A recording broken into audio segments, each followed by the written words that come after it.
وہ بھی آئیں جو قیدی تھے، ان میں لوگوں کا خیال تھا حضرت حسان کے بارے میں، کسی اور صحابی کے بارے میں، حضرت عبداللہ ابن عمر کے بارے میں ان سے نکاح کیا جائے۔ فرمایا یہ بادشاہ کی بیٹی ہے اور ہمارے یہاں تو کوئی بادشاہ نہیں، عمر بادشاہ نہیں ہے کہ اس کے بیٹے کے ساتھ نکاح کر دو کیونکہ وہ ان کی بادشاہ کی بیٹی ہے تو یہ عمر بادشاہ۔ عمر بادشاہ نہیں، اگر ہمارے یہاں بادشاہ کسی کو میں مانتا ہوں وہ حسین ہے۔ کیوں کہ وہ ابن رسول ہے۔ سرکار نے فرمایا ہما ابناش، وہ میرے بیٹے ہیں۔ فرمایا اس نسبت سے اگر مکرم دیکھوں تو حسین ہے، ان سے پوچھ لو اگر وہ اس پہ راضی ہوں۔ ان سے جا کے جس نے پوچھا کہا جی ان کو ابھی سمجھ نہیں اس بات کی۔ فرمایا وہ دیکھ لیں، ان کو وہ دیکھ لیں۔ اس طرح مجلس میں بیٹھے ہیں، لیکن بادشاہ کی بیٹی کا نصیب بھی اور پھر ان کی حکمت بھی دیکھو کہ جب کہا کہ کون ہے حسین تلاش کرنا ہوگا تو پوری مجلس میں بیٹھے ہوئے، طبقات ابن سعد میں موجود ہے کہ پوری مجلس میں نوجوان بیٹھے ہیں، مگر انہوں نے آ کر امام حسین علی مقام کے سر پہ ہی ہاتھ رکھا ہے۔ یہ ہے حسین ابن علی، وہ ان کو پہچانے؟ یعنی حضرت شہر بانو نے باقاعدہ ہاتھ پہ اشارہ کر کے کہا یہ ہے حسین ابن علی، تو ان سے نکاح کیا۔ اگر ان کو دکھ ہوتے یا اس طرح کی کوئی بات ہوتی جیسے لوگ آج ٹی ویوں پر بیٹھ کر باتیں بناتے ہیں تو اتنے اعزاز کرتے وہ؟ کیوں نہ کرتے وہ اعزاز؟ کیوں کہ جنہیں رسول اللہ اعزاز کرتے ہیں، صحابہ اعزاز کرتے ہیں، مگر اس کا جواب یہ نہیں کہ آپ صحابہ پر تنقید کریں۔ لوگ کہتے ہیں اس کے جواب میں تنقیدات اور تقابل پیش کرنے کی کوشش کرتے ہیں۔ تقابل نہیں، تقابل نہیں، تقابل کا یہ مقام ہی نہیں ہے۔ کیوں کہ ان کے درمیان تو محبت ہے۔ تقابل کیا؟ کوئی الیکشن ہے ان کے درمیان؟ الیکشن تھا ہی نہیں۔ خلافت راشدہ میں کوئی الیکشن ہے؟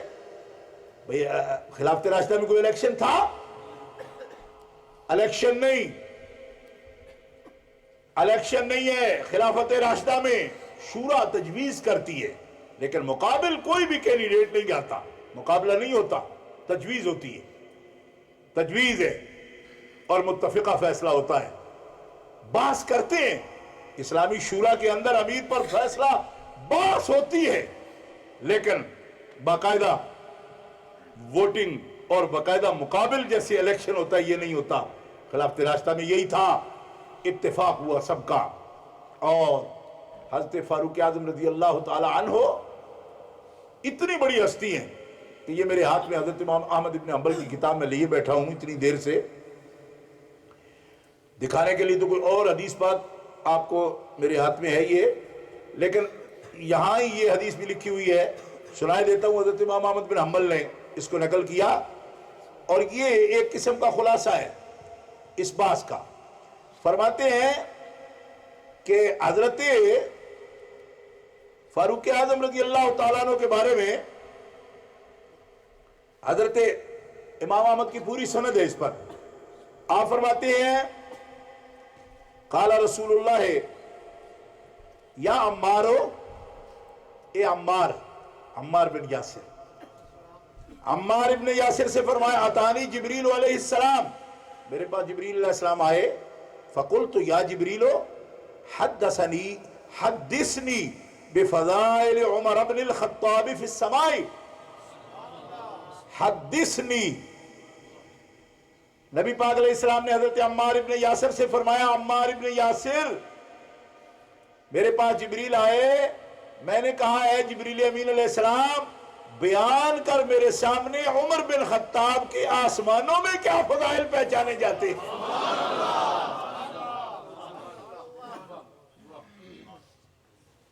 فقال یا محمد، حضرت جبریل امین نے کہا اے محمد رسول اللہ حدثتک بفضائل عمر بن الخطاب فی السماء مثل لبس نوح فی قومه 1000 سنة الا 50 عاما ما نفدت فضائل عمر وان عمر حسنة من حسنات ابی بکر۔ اللہ، امام اہل السنہ امام احمد بن حنبل فضائل الصحابہ اپنی کتاب میں، بیروت کی چھپی ہوئی کتاب ہے، اور فرماتے ہیں کہ جب نبی پاک نے فرمایا جبریل بیان کرو، تو جبریل کہتے ہیں اے رسول خدا، اگر میں آپ کے سامنے بیان کروں وہ فضائل جو آسمان والے پہچانتے ہیں، عمر بن خطاب کے فضائل، آپ کے یار کے فضائل جو آسمان والے پہچانتے ہیں، اگر میں وہ بیان کرنا شروع کروں آپ سے، تو نوح علیہ السلام کی عمر کے برابر، یعنی الف سنۃ الا 50 عاما، 950 سال تک میں آپ کے عمر کے فضائل بیان کروں، ما نفدت فضائل عمر، 950 برس ختم ہو جائیں گی، آپ کے عمر کے فضائل ختم نہیں۔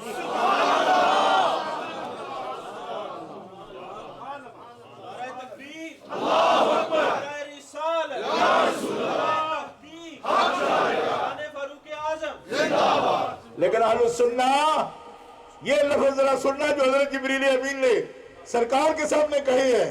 حضرت عمر کی بات تو آپ نے سن لی نا، لیکن ساتھ ہی فرمایا فَإِنَّ عُمَرَ حَسَنَةٌ مِّنْ حَسَنَاتِ ابی بکر، اور یا رسول اللہ اتنی بات بھی جان لیجئے کہ آپ کے ابو بکر کا مقام آسمانوں میں یہ ہے کہ عمر کی فضیلت 950 سال بیان ہو تو اتنی عمر ختم ہو جائے اور ان کے فضائل ختم نہ ہو، لیکن آسمان والوں میں یہ بات بڑی مشہور ہے کہ عمر اس کے باوجود ابو بکر کی عمر کی ساری نیکیوں میں سے ایک نیکی کے برابر ہے۔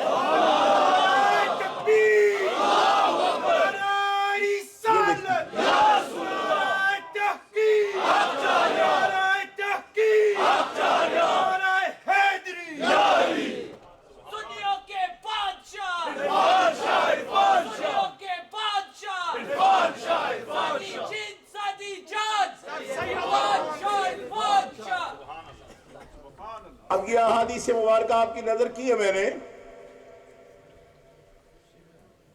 ایک بات حضرت عثمان کی کہہ دوں، فرمایا لکل نبی رفیق ورفیقی فی الجنت عثمان، ہر نبی کا جنت میں کوئی نہ کوئی سنگی ہر نبی کا ہے، خاص میرا یار جنت کا جو مقرر کیا ہے میرے رب نے وہ عثمان بن عفان ہے۔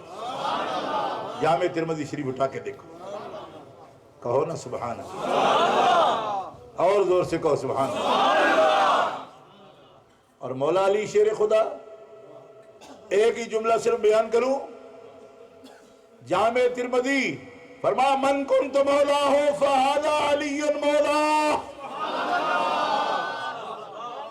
اے میری امت جس کا میں مولا ہوں میرا علی اس کا مولا ہے۔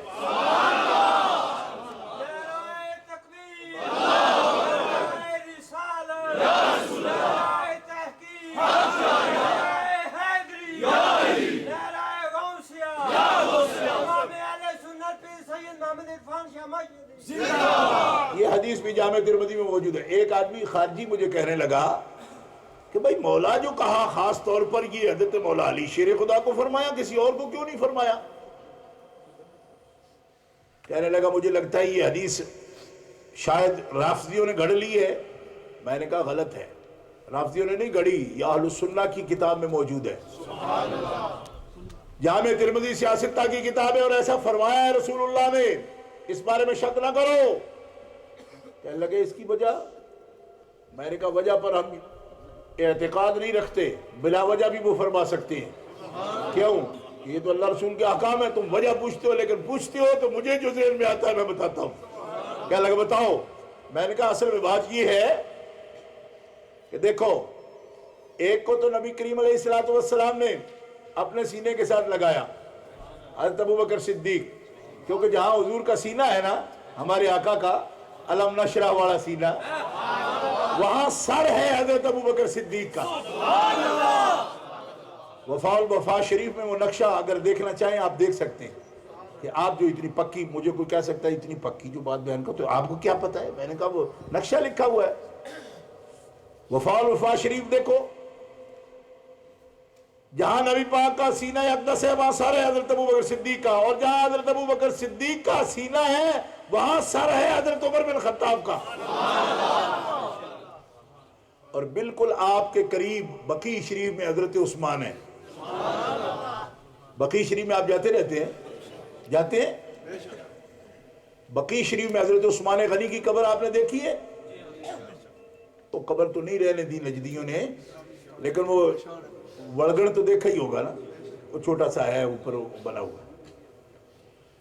بہرحال حضرت عثمان بھی رہے مدینہ میں، مدینہ منورہ میں، لہذا مولا نہ حضرت عثمان کو فرمایا، نہ حضرت عمر کو، نہ حضرت ابوبکر کو کہ جس کا ماں مولا اس کا یہ مولا۔ یہ اتنا زور کا لفظ ان کے لیے کیوں بولا؟ کیوں؟ فرمایا اس کا حرم جسمانی طور پر میرے حرم سے دور ہوگا، یہ نجف اشرف میں ہوگا، عراق کی سرزمین پر قیامت تک اسے رہنا ہوگا، لیکن مولا کا اعزاز وہ بخش رہا ہوں کہ عراق میں رہتے ہوئے میرے اور علی میں فرق نہ کرنا۔ او غلاموں، جس کا میں مولا ہوں، یہ مدینہ میں دفن نہ بھی ہو تو یہ تمہارا مولا ہے۔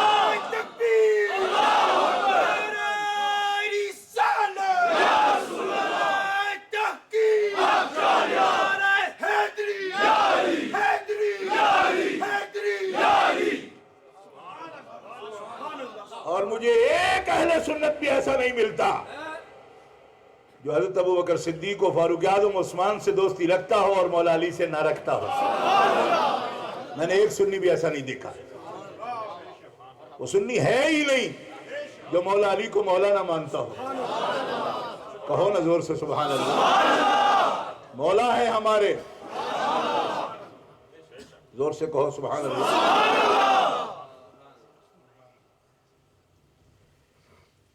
حضرت اعلیٰ حضرت عظیم البرکت نے ایک جگہ پہ بڑا عجیب لکھا ہے، سائل جس کے در کا ہر ولی ہے۔ آپ فرماتے سائل جس کے در کا ہر ولی ہے، وہ کون ہے؟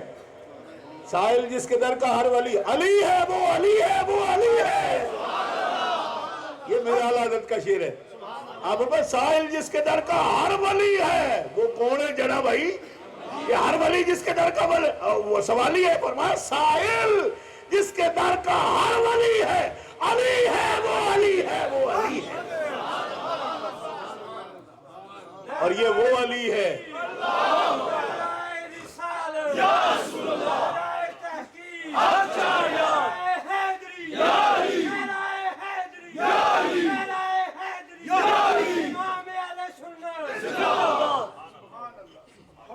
اور یاد رکھو، بعض لوگ یہ سمجھتے ہیں کہ حضرت علی سے محبت ہو تب سکتی ہے جب ابوبکر عمر عثمان سے نہ کریں اور ان کو بڑھا کے پیش کریں۔ میں نے کہا تیرے جیسے تو پاگل ہی کوئی نہیں، تیرا مینٹل کیس ہے۔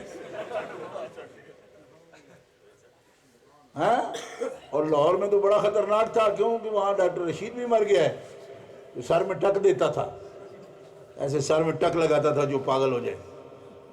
اللہ اکبر۔ حضرت مولا علی شیر خدا فرماتے ہیں میری محبت اس دل میں آتی ہی نہیں جس دل میں میرے یاروں کی محبت نہ ہو۔ اور کیوں فرماتے ہیں ایسا کیوں فرماتے ہیں؟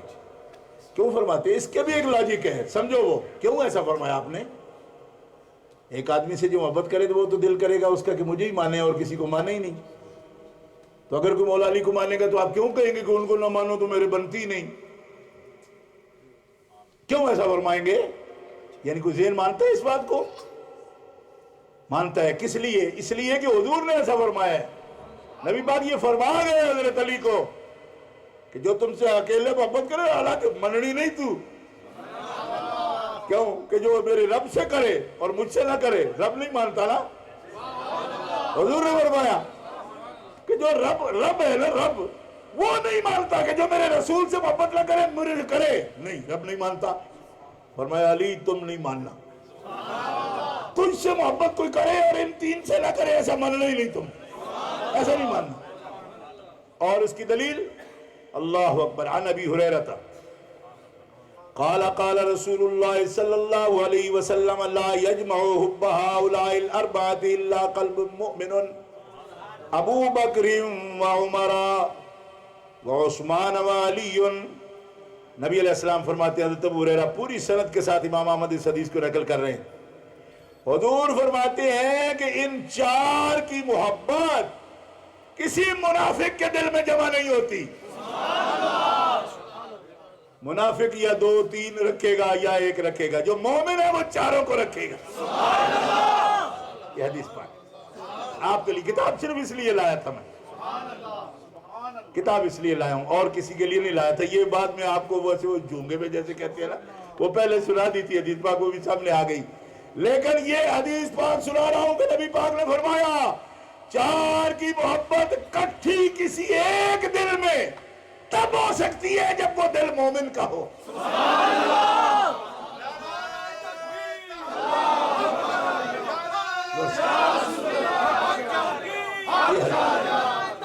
ہم نے قسم اٹھائی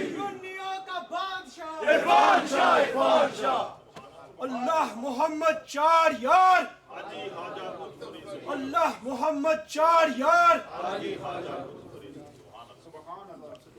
اور یہ دیکھ لو بیروت لبنان کی مور ہے، ہم نے اپنے گھر سے کتاب نہیں چھاپی اور یہ پورے صفحے پر لکھی ہوئی ہے.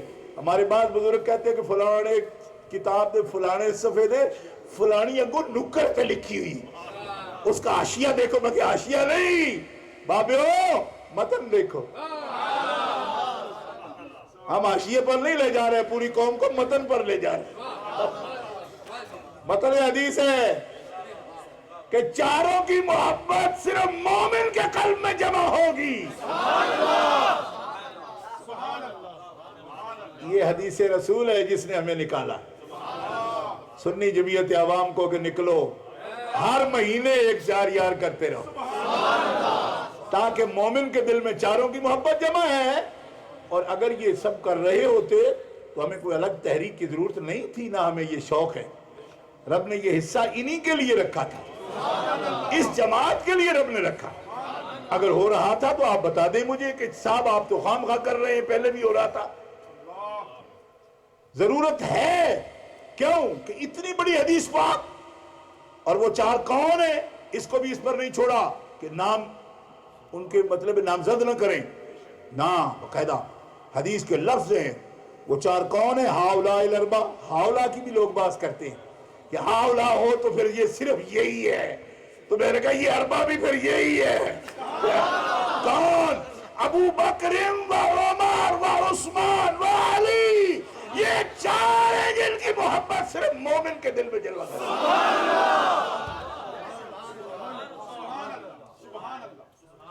اس چار سے چار لیا ہم نے، اور ہم نے یار بھی اپنے طور پر کہنا شروع نہیں کیا. یہ چار حضرت مولانا جلال الدین رومی رحمت اللہ علیہ تفسیر ان کی مثنوی شریف اٹھا کے دیکھو، فرماتے ہیں مون سے احمد و مجلس چار یار. مون سے ابو جہل عتبہ ذوالخمار. کہتے ہیں ابو جہل کا چین تو شرابی عتبہ کی محفل تھی، لیکن محمد رسول اللہ کا چین اور آرام چار یار کی مجلس تھی. تو مولانا رومی جس کو مونس فرماتے ہیں، جس مجلس کو معلوم ہوا رسول اللہ کو آج بھی چین آتا ہے جب کوئی چار یار کا ذکر کرتا ہے. اور ہم جیسے گناہگار اگر اپنے دل کے خون کے دیے جلا کے بھی اپنے آقا کو آرام پہنچا سکے تو اس سے بڑا نصیب ہمارا کیا ہے کہ جن کے چار کا ذکر کیا جائے رسول اللہ کو چین آتا ہے. مون سے احمد بمجلس چار یار، مون سے احمد بمجلس چار یار. ذرا اپنی زبان سے ایک دفعہ کہہ دو اور گفتگو ختم ہے. مون سے احمد بمجلس چار یار، مون سے احمد بمجلس چار یار. اس سے آگے لوگ کہتے ہیں بڑا شدہ ہدہ. ہمارا کوئی شدہ ہدہ نہیں، لیکن بات کرنے دو، بات سننے دو، اس میں رکاوٹ نہ کرو. یہ ہم دلیل سے بات کریں گے اور ان لوگوں کو پھر خراج تحسین کروں گا میں، اس سے زیادہ نہیں. اور یہ بھی صرف اس لیے نہیں کہ ہم نعرے لگائیں گے، بلکہ اس لیے کہ انہوں نے جتنی دین کی خدمات کی ہیں ان کا ذکر کریں گے، تفصیل سے کریں گے. دیکھو نا تھوڑے تھوڑے وقت میں یہاں تو ٹائم ایسا ہو جاتا ہے، پھر ساتھ نماز کا ٹائم ہوتا ہے، کتنا کر سکتے ہیں ہم، لیکن تفاصیل میں جائیں گے. ان لوگوں کو اپنا ہیرو تسلیم کریں گے، ان کے پیچھے چلیں گے. انہی کا وقت تھا جب اسلام کے عروج کا دور تھا. خلافت راشدہ کے بنا آپ کو کون سا دور ایسا نظر آتا ہے جس پہ آپ فخر سے انگلی رکھ سکیں؟ آپ کے پاس ایک ماڈل ہی یہ ہے. پوری دنیا میں اسلام کے سیاسی نظام کا ماڈل کوئی ہے آپ کے پاس؟ یہی تو ہے. تو ان کو چھوڑو گے تو جاؤ گے کدھر؟ اس لیے آج بھی عظمت رفتہ حاصل کرنی ہو ملت اسلامیہ کو پھر تو حضرت فاروق اعظم، حضرت صدیق اکبر، حضرت عثمان غنی، حضرت مولا علی شیر خدا کا نقشہ قدم اپنانا پڑے گا۔ اور ایک بات آخری یہ بھی سن لو کہ سرکار دو عالم علیہ السلام جن کو خود تربیت فرمائی، حضور نے خود تربیت فرمائی۔ اگر کوئی بھی مبلغ دنیا میں یہ تقریر کرتا ہے جیسا کہ کرتے ہیں ٹی ویوں پر، کیا کہ وہ لوگ نہیں تھے، جیسے علامہ نبی افضل ابھی حوالہ بھی دے رہے تھے کہ انہوں نے یہ کہا وہ دین سے پھر گئے تھے۔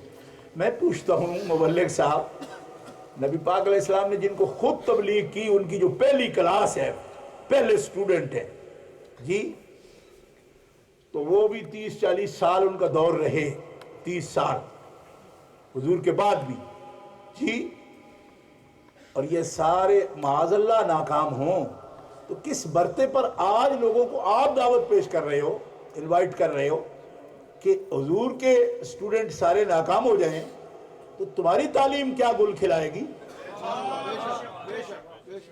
اس مبلغ کی عقل پر ہوش کہتے جی میں پڑھاؤں گا، میں آپ کو بڑا پڑھاؤں گا۔ میں نے کہا ٹھیک ہے، حضور معلم تھے نا، قرآن کہتا ہے، قاری عبدالباسط صاحب نے جو قرآن کی تلاوت کی، یعلمکم ما لم تکونوا تعلمون فاذکرون یذکرکم، اگر آپ من آتا ہوتا تو کتنا لطف آتا آپ کو۔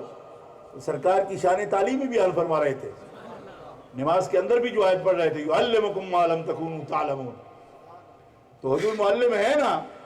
تو میں اس آدمی کے دماغ کے بارے میں جو میں نے پہلے کہا تھا، مجھے شک پھر پڑتا ہے تو صحیح پڑتا ہے نا، پہلی کلاس حضور کی، سارے نبیوں کا خاتم نبی، کہ جس کے بعد کلاس لگنی ہی نہیں، وہ کلاس نہیں لگنی، کلاس پہلی ان کی۔ تو رزلٹ یہ دیتا ہے کہ وہ سارے ناکام ہو گئے۔ تو میں نے کہا پھر تم کس برتے پر ٹیچنگ بنائے بیٹھے ہو، سکول کھولے بیٹھے ہو، ٹی وی کھولے بیٹھے ہو، کیونکہ تم سمجھا لو گے اس قوم کو جس کو حضور نہ سمجھا سکے ہو؟ تو پگلے یہ نقطہ نظر ہی غلط ہے، یہ انداز تبلیغ ہی غلط ہے، یہ سوچنا ہی غلط ہے۔ جتوں یہ سوچ پیدا ہوئی ہو جگہ ہی سڑی ہوئی ہے، بدبو آتی ہے مجھے ایسی سوچ سے۔ کیوں؟ رسول سے بڑا معلم کوئی نہیں، ابو بکر و عمر عثمان و علی سے بڑا متعلم کوئی نہیں، رب سے بڑا علم دینے والا کوئی نہیں۔ انہوں نے سب سے زیادہ دیا اپنے رسول کو، رسول اللہ نے نظروں سے بھی پلائے، سکھا کے بھی پڑھا۔ اور میں یہ بات اس لیے کہتا ہوں کہ نبی پاک علیہ السلام نے حدیثوں میں یہ موجود ہے، میں کیا بیان کروں، حدیثوں میں موجود ہے۔ حضرت عمر کے ہی بارے میں فرماتے ہیں کہ رات آج، یہ بخاری میں حدیث ہے، حضور فرماتے ہیں آج رات خواب میں مجھے بڑا برتن دودھ کا دیا گیا، میں نے پیا، اتنا پیا کہ میرے ناخنوں سے دودھ نکل گیا۔ حضور فرماتے ہیں یعنی میرے ناخن اظفار سے، ہاتھوں کے اظفار سے دودھ نکل گیا، اتنا رج گیا میں، یعنی سیراب ہو گیا، اور پاؤں کے ناخنوں سے دودھ نکلا۔ اتنا جب میں سیر ہو گیا تو میں نے چھوڑ دیا۔ اور اللہ کی حکمت ہے، خواب حضور بیان فرما رہے ہیں، اور نبیوں کے خواب وہی ہوتے ہیں، یہ تو آپ کو پتا ہے۔ حضور فرماتے اتنے کو اتنا ہی برتن تھا، میرے قریب سب سے عمر بیٹھا ہوا تھا، میں نے پیالہ اس کو دے دیا۔ عمر نے پیا، اتنا سیر ہو کے پیا کہ اس کے بھی ناخنوں سے دودھ اثر ظاہر ہو گیا۔ حضرت ابو ہریرہ فرماتے ہیں میں نے عرض کی یا رسول اللہ اس کی تعویل کیا ہے، یعنی خواب کی تعبیر کیا ہے، اس کی تعویل آپ کیا بیان کرتے ہیں؟ ما اولتم، نبی علیہ السلام نے فرمایا العلم، اس کی تعویل علم ہے کہ رب نے دودھ کی شکل میں محمد رسول اللہ کو علم عطا فرمایا تھا، اور میں نے اپنا پیا ہوا علم، یعنی میرا جو تبرک تھا، میں نے عمر کو دیا، عمر بھی سیر ہو گیا اس سے۔ اور مولا علی کا علم، انا مدینۃ العلم والی بابوہا، انا دار الحکمت والی بابوہا۔ ارے اور حضرت ابو بکر صدیق کا علم، قربان جاؤ، یعنی کم کسی کا بھی نہیں۔ فرماتے ابو بکر، رب نے جو کچھ میرے سینے میں انڈیلا تھا، یہاں لفظ بھی انڈیلا کا ہے، یہ بڑا عجیب لفظ ہے، آپ اس پہ غور کریں، یہ عربی کا ایسا لفظ ہے، یہ ڈالا تھا بھی نہیں، انڈیلا تھا۔ حضور فرماتے ہیں رب نے جو کچھ میرے سینے میں انڈیلا، میں نے وہ سارے کا سارا ابو بکر کے سینے میں انڈیلا۔ مطلب ہے کبھی رب نے بھی نہیں لینے دی، کبھی میں نے بھی نہیں لینے دی۔ کیوں؟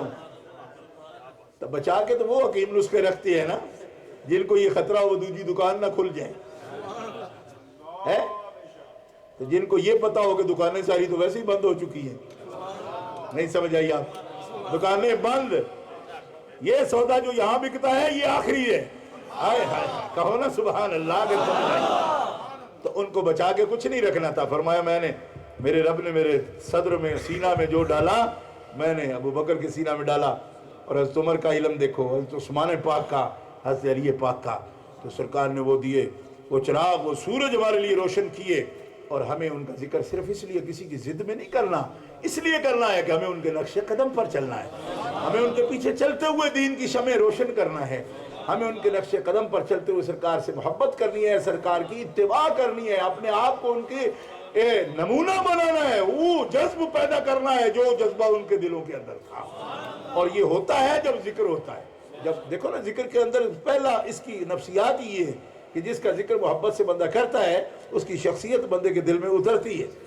تو ہم ایک نمونہ پیش کرنے کی کوشش کر رہے ہیں کہ جس سے ہم سنیں تو ان کے اپنے دلوں میں اتاریں، ان کو تو دلوں میں اتریں گے چار یار، تو یاری ہمارے دل میں پیدا ہوگی سرکار، اور رب دی یاری، رب دی رسول دی یاری وہی تو کام آنے والی ہے، باقی یاریاں تو سب جھوٹی ہیں، سچی یاری انہی کی یاری ہے۔ اللہ تعالیٰ آپ کا آنا، محبت سے اہتمام کرنا، میں سب نوجوانوں کے حق میں دوبارہ سے بارہ بھی دعا کروں گا، اللہ تعالیٰ ان کے جذبے سلامت رکھے۔ انہوں نے آج ہیلی فیکس میں چار یار کا انعقاد کر کے ہم غلاموں کے دلوں کو تو خوش کیا، اور یقیناً آقا کا دل بھی خوش ہو، کیونکہ وہ تو خوش ہوتے ہیں اپنے چار یار کے ذکر سے، جیسے حدیث پاک میں نے پیش کی ہے۔ ابھی ختم شریف اور جو بھی پروگرام ہے وقار صاحب اعلان کریں گے۔ ہمارے آج نقیب محفل پہلی دفعہ پتہ چلا کہ یہ تو اچھے نقیب بھی ہیں۔ آپ کی دعائیں اللہ